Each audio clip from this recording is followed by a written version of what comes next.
3.3 goes over long division and synthetic division of polynomials.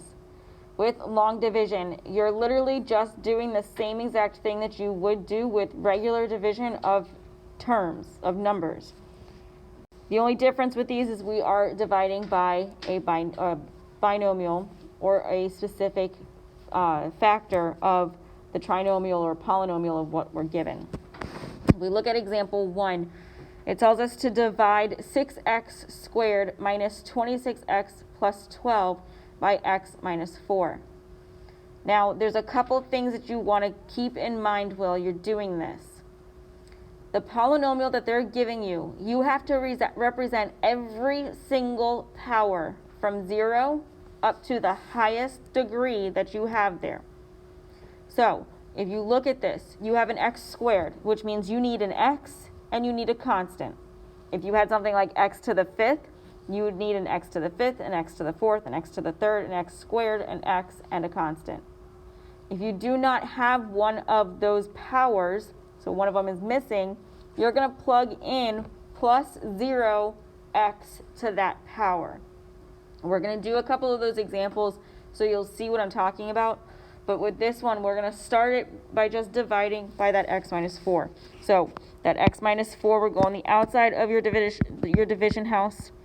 The 6x squared minus 26x plus 12 goes on the inside. So you're going to look specifically at the first term on the outside and the first term on the inside. X is going to be multiplied by something in order to make it 6x squared. So x times what is 6x squared? Well, if we multiply x by 6x, that's going to give us the 6x squared. So now take the number that or the term that you put up top of your division house and multiply it by the binomial of x minus 4. When you do this, you're going to place it right underneath its like term underneath the division house. So 6x times x is 6x squared. That's 6x times the negative 4 is negative 24x. So then we would subtract this, distribute in the negative. Oops. So these cancel out. We have negative 2x, bring down that 12 plus 12. So from here, the x times what is the negative 2x? That's the negative 2. So then the negative 2 times x is negative 2x. Negative 2 times negative 4 is a positive 8. So then with these, we're going to subtract, distribute in the negative. So the 2x's cancel. 12 minus 8 is 4. So then this gives us 6x minus 2 plus 4 over x minus 4.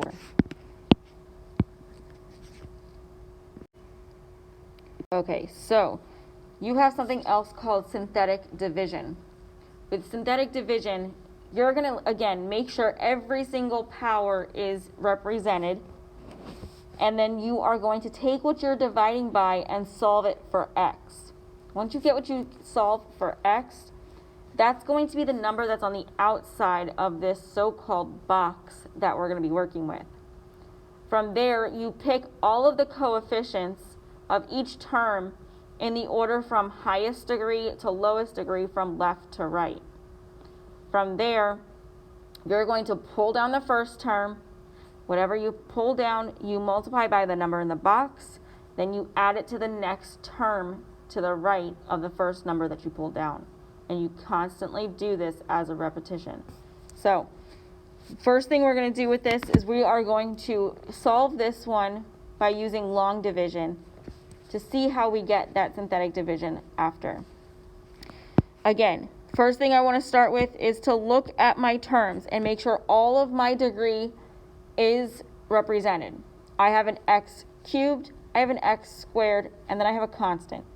I'm missing an x. So I'm going to rewrite this as 2x cubed minus 7x squared plus 0x plus 5. That's what I'm going to have underneath my division house.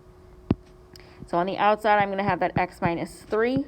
Underneath, I have the 2x cubed minus 7x squared plus 0x plus 5. I start by looking at the x and at the 2x cubed. X times what gives me the 2x cubed? Well, if I multiply it by 2x squared, I'll get 2x cubed. So I'm going to distribute in that 2x squared to the x minus 3. 2x squared times x is 2x cubed. 2x squared times negative 3 is negative 6x squared. From here, I just subtract. I'm going to distribute in that negative. The 2x cubes cancel out. Negative 7x squared plus 6x squared is negative x squared. I also bring down that plus 0x, and I start all over again. So I look at the x, I look at the negative x squared. X times what is negative x squared? Just negative x.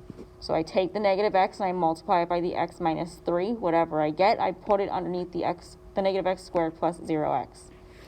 So negative x times x is negative x squared.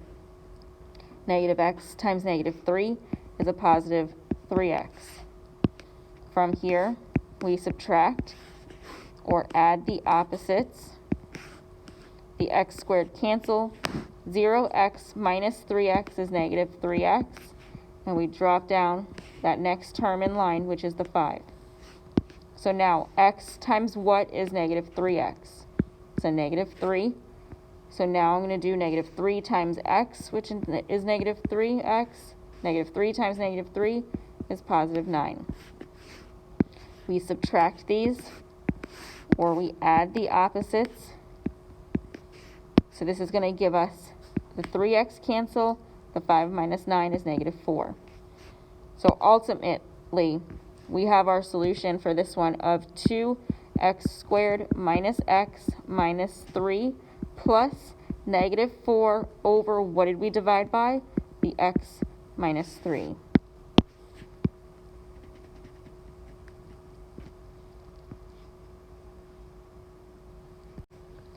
If we do the same exact problem using synthetic division, again, I'm going to make sure that all of my powers or my degrees are represented. I have an x cubed, I have an x squared, I'm missing an x, so this is going to become 2x cubed minus 7x squared plus 0x plus 5.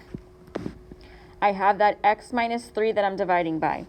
So I'm going to take that x minus 3, set it equal to 0, and solve for x to find the number that's going inside my box.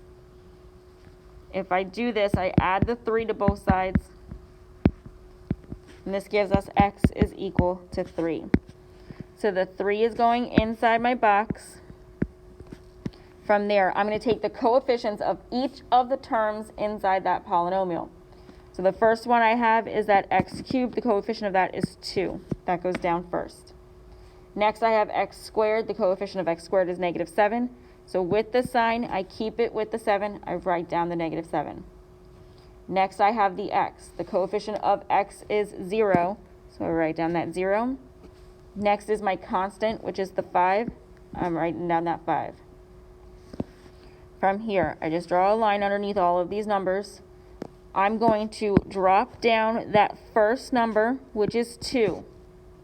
From here, I'm going to multiply the 2 with the 3. I get 6. I place it underneath the next term.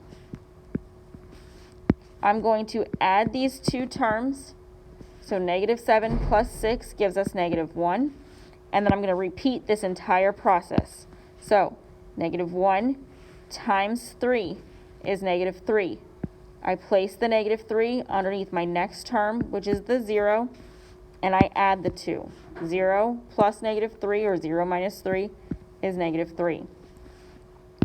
Next, I'm going to take the negative 3, multiply it by the number in the box, which is 3. I get negative 9. I place it underneath my next term, which is the 5, and I combine those.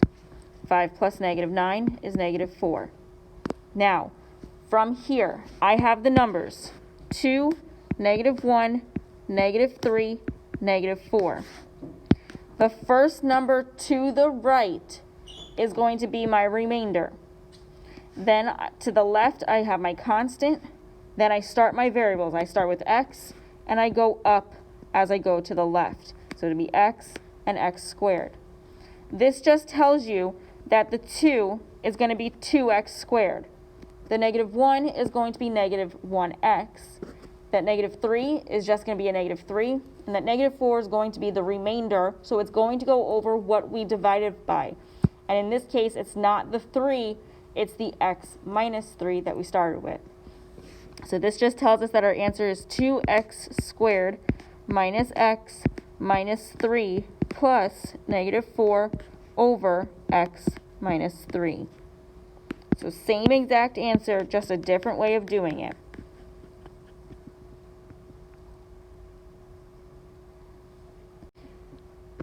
So the next slide that we see tells us that p of x is equal to 3x to the 5th power plus 5x to the 4th power minus 4x cubed plus 7x plus 3.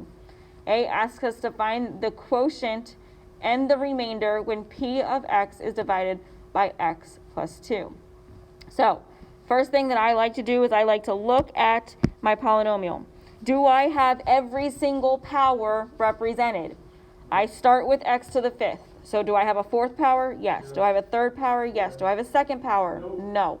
So I have to rewrite this to be 3x to the 5th power plus 5x to the 4th power minus 4x cubed plus 0x squared plus 7x plus 3. From here, I'm dividing by the x plus 2. So I need to solve for x when I set that x plus 2 equal to 0. I'm going to subtract the 2 from each side, and I get that x is equal to negative 2. So guess what's the number that goes in our box for synthetic division? The negative 2. So we're going to take that negative 2, we're going to put it in a box, and then we're going to take every coefficient starting with the highest degree and put it to the right of this negative 2. So we have 3x to the 5th, that's a 3. For my x to the 4th, my coefficient is 5. I'd write the 5 down. My x cubed, my coefficient is negative 4.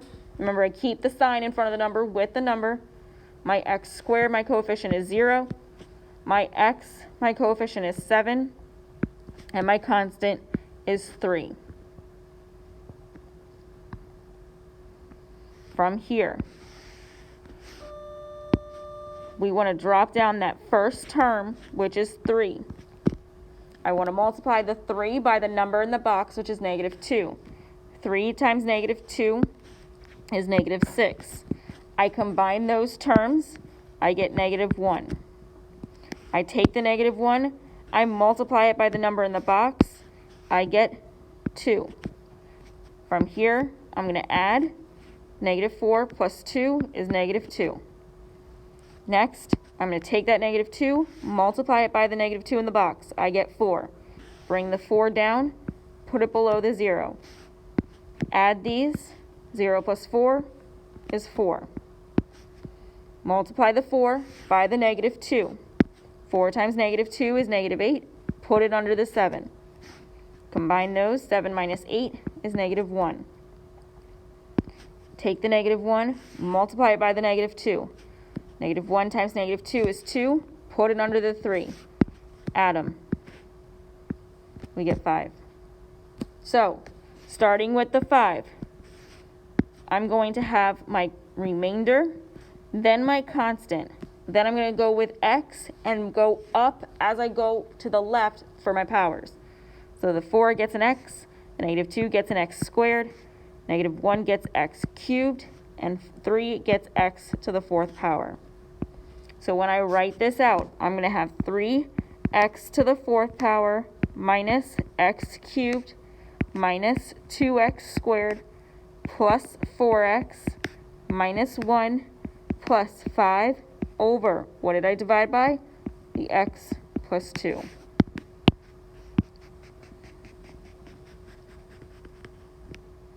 For part B, it asks us to use the remainder theorem to find p of negative 2.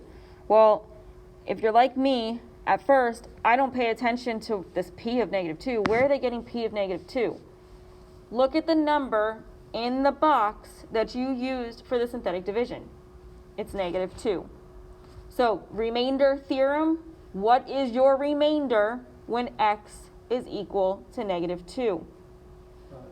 It's 5. It's not over anything. It's just that 5. Whatever you got for your remainder is your p of negative 2 is equal to. So p of negative 2 is equal to just the remainder, which is 5. If we look at our factor theorem, the only thing that this means is, like with this example 5, it says to show that p of 1 is equal to 0. When you have p of 1, it's telling you the number that was in the box. So the number in our box for this one is that 1. So we would have the 1 in the box. Look at your polynomial that you're using. It's x cubed minus 7x plus 6. Are we missing any powers here? Yes, we're missing the x squared. So rewrite this as x cubed plus 0x squared minus 7x plus 6. Take out your coefficients. This x cubed has a 1. So this is going to be a 1. Then we have 0, negative 7, and 6. So pull down the 1. 1 times 1 is 1. Put it underneath the 0, add. Your sum here is just 1. So then multiply the 1 times the 1, we get 1. Combine those two, we get negative 6. Multiply the negative 6 with the 1. We get negative 6. Subtract those, we get 0. So did we get 0 when we divided these numbers, or when we did the synthetic division with the 1? Yes, we did. So that's the only thing we needed to show, was that our remainder was 0.